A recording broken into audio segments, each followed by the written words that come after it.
So we're going to go on a different track, right? I invented this. It's not a truth. It's not like a fact or anything like that. But it's a practice that works for us. It's a mindset that worked for me from when I was about 18 years old, and it works and continues to work. And I teach it for the people who work for me. So, thinking about it differently, answering the question differently. I'm looking for a different answer. Who do you work for?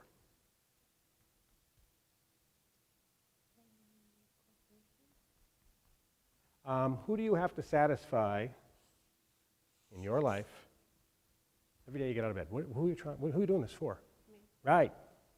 Who are you doing this for? Why are you here? Why are you in this life? Why do you have a job? Why are you at school? Right? Who are you doing it for? Me. Yeah. And when you actually approach your work from this idea, it creates actually, you become a more effective you. Okay? So we're gonna go around in a circle here. You can use the microphone up to your mouth. Now that you know what you're doing and you're at this job and you're doing it and you're there for you because you got some story about your future, right? Mm-hmm. And working there makes some kind of difference, right? Whether it's money for the weekend or some longer story, you have a story. Yeah. Great. Story, you have to have a story. It's good. So who do you think you work for next?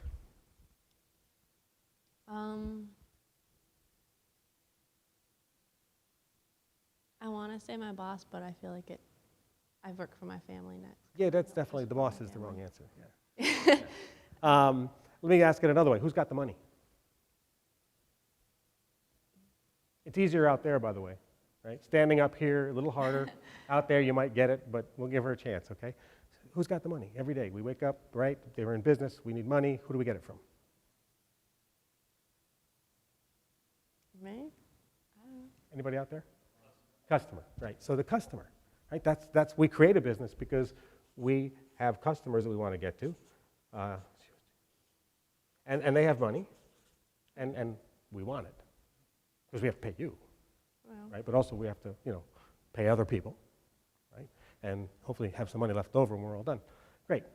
So you're happy. You got this job. It's working out. You got money for the weekend. You're saving. You're getting experience. Whatever it is. The customers, they come in. They love interacting with you. Right? Oh, good. She's here. Oh, this is going to be great. Right? Who do you think is next?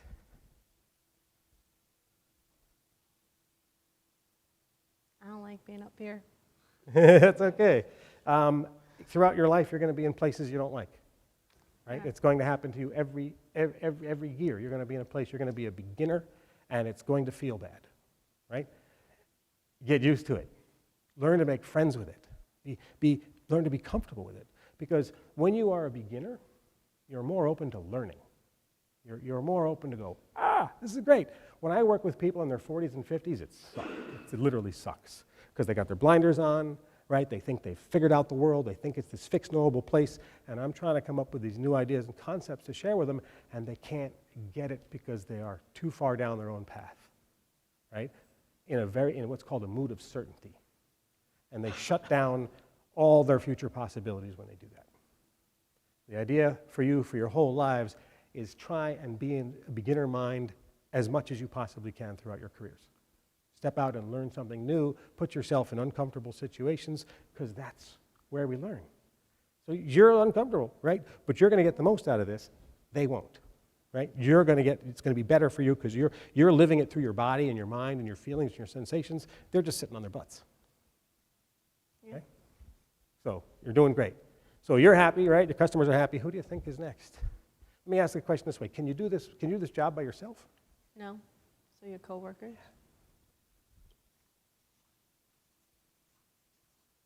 Coworkers, right?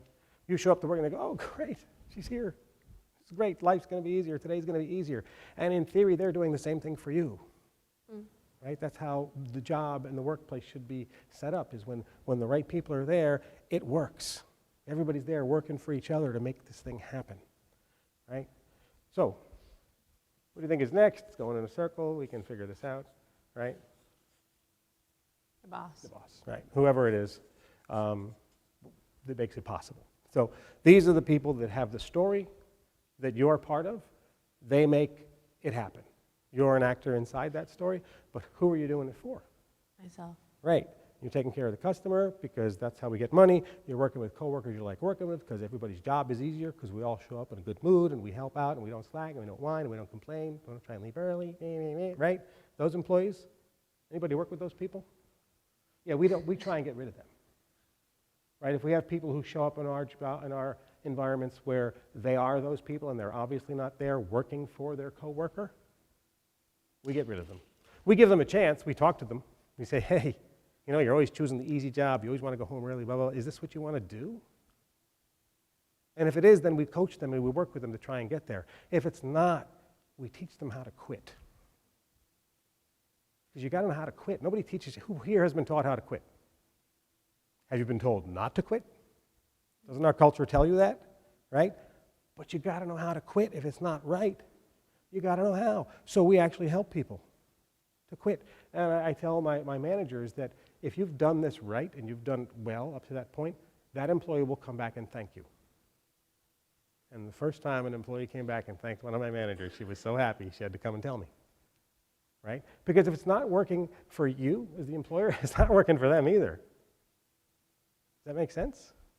Yeah. So you want to make it where it's beneficial, right, for everybody.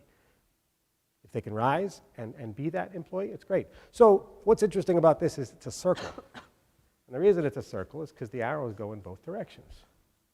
So I work for you and your coworkers. How is it I work for you?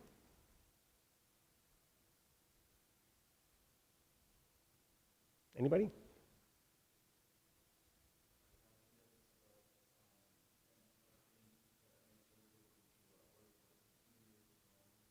Right, I got to bring in the right tools. I got to create the right environment. I have to surround her with the right coworkers. Do you want to be paid? Yeah. Right, so I've got to make sure you get paid. Do you have other things in your life you want to do? Yeah, so I have to schedule in a way that you can actually have other things in your life that you do, right? You don't want your check to bounce. You want a good schedule. You want to be surrounded by good people and stuff that works. Yeah. My job is to create all that for you and for your coworkers. You'll work places where that's not happening, right? And when you can think about it in this way, you'll recognize it right away.